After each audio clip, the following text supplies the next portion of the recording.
Ayer hablaba con una franciscana de María que se encuentra en una situación complicada, ha sido llevada a juicio y ha habido testigos falsos y ha sido condenada. No es nada grave, pero es una considerable multa y sin testigos falsos para ganar dinero. Me sorprendió gratamente, me impresionó que esta mujer me hablaba del perdón a sus enemigos y de que con la ayuda de Dios había conseguido perdonarlos.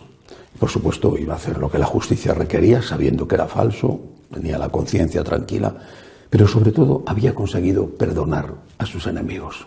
No les deseaba ningún mal y rezaba por ellos. ¡Qué difícil! ¡Qué difícil! ¡Qué difícil! ¡Qué heroico! Pienso, por ejemplo, en los que viven en Venezuela.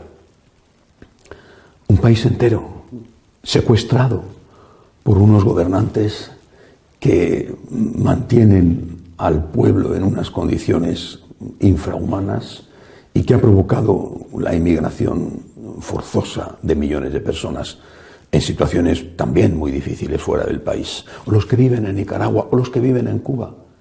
Pero qué difícil perdonar a los enemigos, qué difícil.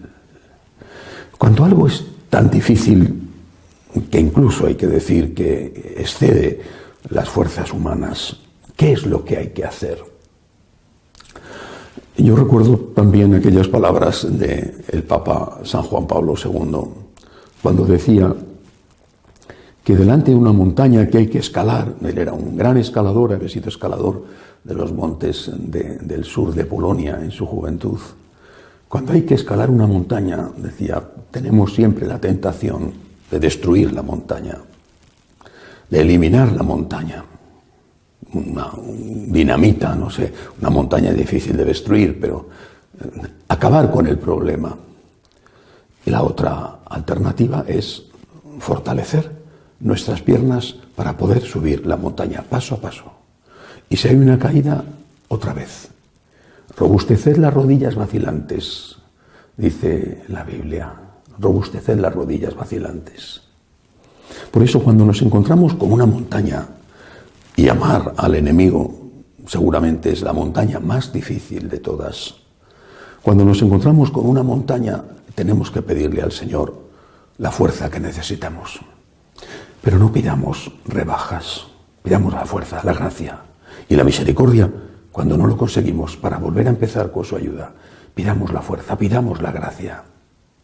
Por ejemplo, hay en muchos países, no en todos, pero sí en muchos países, manifestaciones que están siendo manipuladas deliberadamente por esos grupos de anarquistas que ya se llaman Antifa, bueno, que provocan violencia, saqueos, incluso muertes. Son manifestaciones que tuvieron su origen o su excusa en la muerte. Veremos que los jueces dicen que un asesinato de un hombre de raza afroamericana en Minneapolis, en Estados Unidos. Bueno,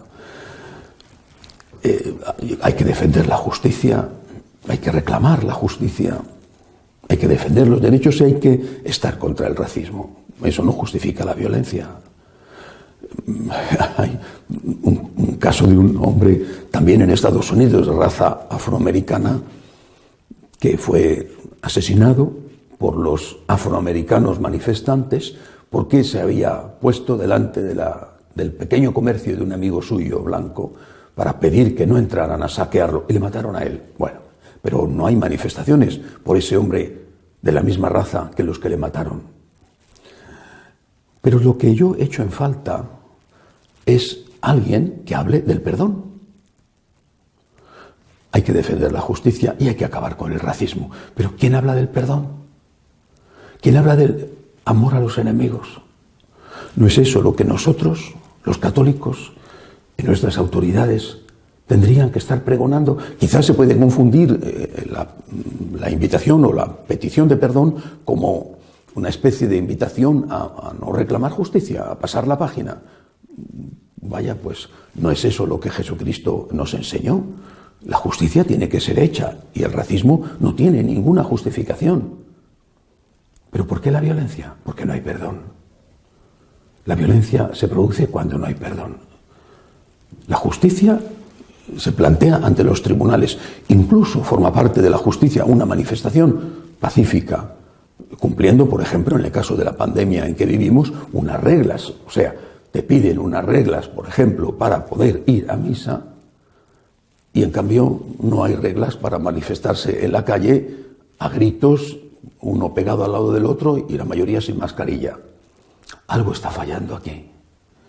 Y yo creo que nosotros tenemos que empezar, los primeros, por pedir perdón, por ofrecer perdón y por hablar del perdón, como Cristo hizo. La gran víctima es Jesucristo. Y en la cruz dijo: Padre, perdónales que no saben lo que hacen. Y no estaba diciendo con eso que no pasaba nada, estaba haciendo de abogado de sus enemigos. Estaba llevando a la práctica lo que había enseñado: amad a vuestros enemigos. Delante de una situación difícil, he puesto varios ejemplos: Venezuela, Nicaragua, Cuba, tantos otros, situaciones de otro tipo. Lo que tenemos que hacer no es decir que desaparezca la montaña, o sea, que Cristo me pida menos, que me permita la venganza, ojo por ojo y diente por diente. Han matado a esto, yo voy a arrasar, a quemar, a saquear. Que me permita Cristo eso, que desaparezca la montaña. No, ese no es el camino de Jesús. Lo que nosotros tenemos que hacer en nuestra vida y enseñar a los demás, o por lo menos predicarlo a los demás, lo que nosotros tenemos que hacer es decirle a Dios: ayúdame. Es muy difícil lo que me pides, es muy difícil. Yo no tengo fuerzas para hacer eso que me pides. Ayúdame, Señor, ayúdame. Con tu gracia, con tu misericordia, seré capaz de hacerlo. Ayúdame, Señor. Necesito que fortalezcas mis rodillas vacilantes para poder incluso amar a quien me hace daño. Que así sea.